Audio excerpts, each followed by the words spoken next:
सुप्रभात विद्यार्थी। पिछली क्लास में हमने पाठ 2 वर्ण विचार का आधा पढ़ा था। आज हम उसके आगे पढ़ना शुरू करेंगे। मैंने आपको स्वर के बारे में बताया था। स्वर 3 प्रकार के होते हैं, हर्षाव स्वर, दीर्घ स्वर एवं प्लुप्त स्वर। ठीक है, उसके बारे में बताया था। आज हम आगे व्यंजन के बारे में पढ़ेंगे। देखिए नीचे दिखा है व्यंजन।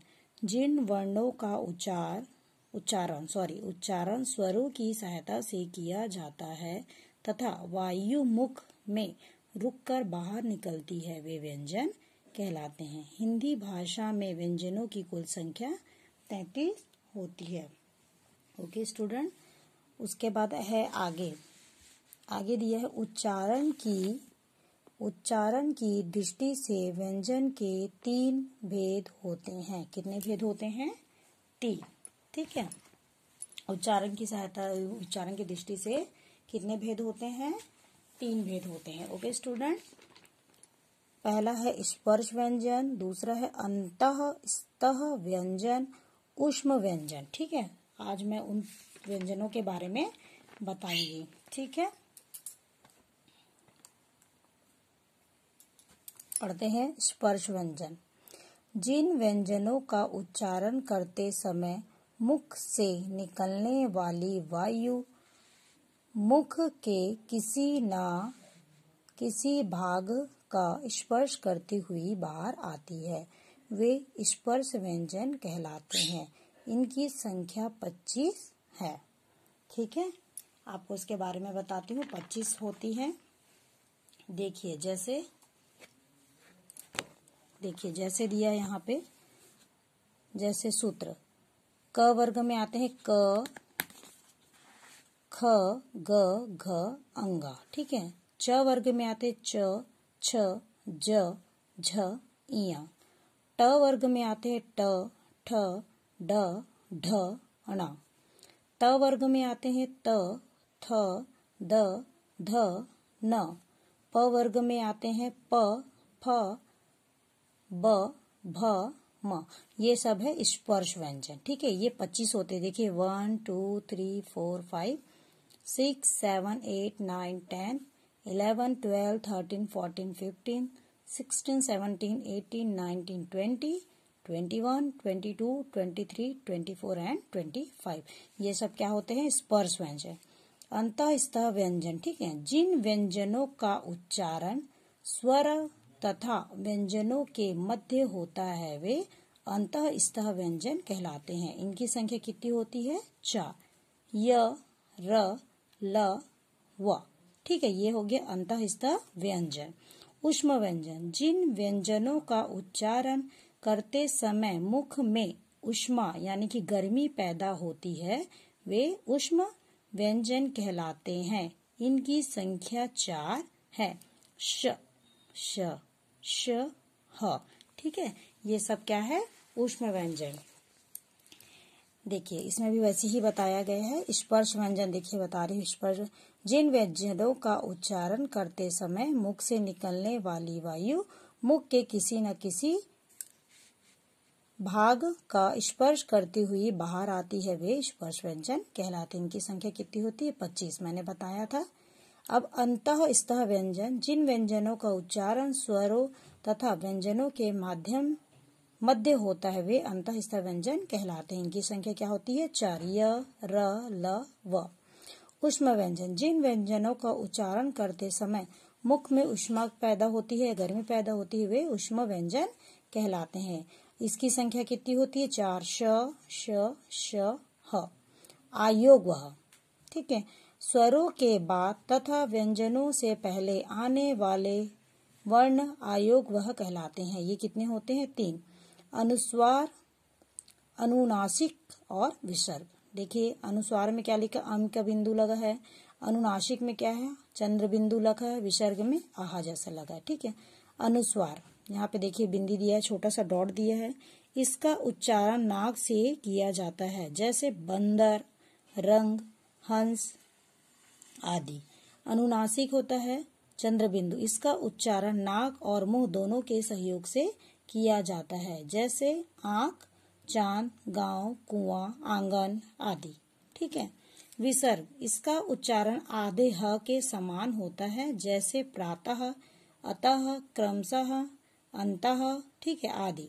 इन तीनों में से अम और आहा वर्णों को स्वर समूह में शामिल कर लिया गया है। संयुक्त व्यंजन, देखिए संयुक्त व्यंजन के बारे में बता रहे हैं हमको। दो विभिन्न व्यंजनों के मेल से बने व्यंजन संयुक्त व्यंजन कहलाते हैं। ठीक है, संयुक्त व्यंजन आपको बताती हूँ मैं। संयुक्त व्यंजन में क्या होता है, दो वर्णों को मिलकर बनाया जाता है। ठीक है, जैसे ये छ है तो ये किससे बना है, क, और श से बना है तो क्षत्रिय का छ। ज और य है तो ये ज्ञ से बना। त और र बना तो त्र हो गया। श और र बना तो ये श्र। ठीक है। द्वित व्यंजन, द्वित व्यंजन क्या होता है, द्वित व्यंजन के बारे में बताती हूँ आपको मैं। द्वित व्यंजन दो समान व्यंजनों के मेल से बने व्यंजन द्वित व्यंजन कहलाते हैं, जैसे पक्का, कच्चा, मक्का, लड्डू, जिसमें दो दो समान व्यंजन यूज होते हैं, मतलब वो क्या बोलना चाहिए, उनका मेल होता है, उसको क्या बोलेंगे, द्वित व्यंजन कहेंगे। ठीक है। तो इसके बाद संयुक्त व्यंजन में संयुक्ताक्षर, दोनों अलग अलग व्यंजनों के मेल से बने अक्षर संयुक्ताक्षर कहलाते हैं, जैसे त प्लस है तत्य, क त कत्य, द य दध्य, प य पय। ठीक है, इसको बोलते हैं संयुक्ताक्षर व्यंजन। नेक्स्ट है आपका र के विभिन्न प्रयोग। जब र स्वर रहित होता है तो यह रेप कहलाता है। यह अपने से आगे वाले वर्ग के शीर्ष पर लगता है, जैसे र धन च, चर्ज। ठीक है, र म से लगे, जैसे र द दर्द, र म कर्म, र व सर्व। ठीक है, जो वर में लगेगा, रेफ लगा रहेगा, उसको बोलेंगे। ठीक है, इनका प्रयोग जब हम र से पहले कोई भी स्वर रहित व्यंजन हो तो र उसके नीचे की ओर, पैर की ओर लगता है। ठीक है, उसके बारे में बताया, जैसे रेफ के बारे में बताया तो है र जब स्वर रहित होता है तो अपने में अलग वर्ण के ऊपर लगाया जाता है, जैसे आशीर्वाद, गर्व, दर्द, कार्य आदि। ठीक है, उसके बारे में बताया गया। उसके बाद क्या लिखा है, जब र व्यंजन से पूर्व कोई स्वर रहित व्यंजन होता है तो वह यह उसके नीचे लगता है, जैसे क्रेता, ये देखो क और र लिखा है तो क्र बन गया, तो ये क्रेता। ठीक है, वैसी प्रकाश। ठीक है, उसके बाद क्या लिखा है, ग र गर तो ग्रह। ठीक है, ये प र तो प्र बन गया, तो ये हो गया प्रेम। व र तो वह व्र है ना, व्र बन गया, जैसे व से व्रत। ट व ड़ के साथ र का प्रयोग पदेन रूप जैसे नीचे में उल्टा वी की तरह में होता है, जैसे ट और र, ट्र हो गया है ना, जैसे ट्रेन हो गया, ट्रक हो गया, ड्रामा हो गया, ड्रम हो गया है ना, ड प्लस र तो ये ड्र, तो यहाँ पे हुआ ड्र, ड्रम, और ये ड्रामा। ठीक है, सत और तत् के साथ र का संयोग इस प्रकार होता है, जैसे स र, स्त्र। स्त्रत के बाद क्या होगा, स्त्रोत, सहस्त्र। ठीक है, त और र से क्या बना, त्र, पत्र, सत्र। ठीक है, इस तरह से होता है। फिर वर्ग विच्छेद। ठीक है, किसी शब्द में प्रयुक्त सभी वर्णों को अलग अलग करके लिखना वर्ण विच्छेद कहलाता है, जैसे कैलाश, क प्लस ए प्लस ल धन आ धन श ध अ, तो ये हो गया कैलाश।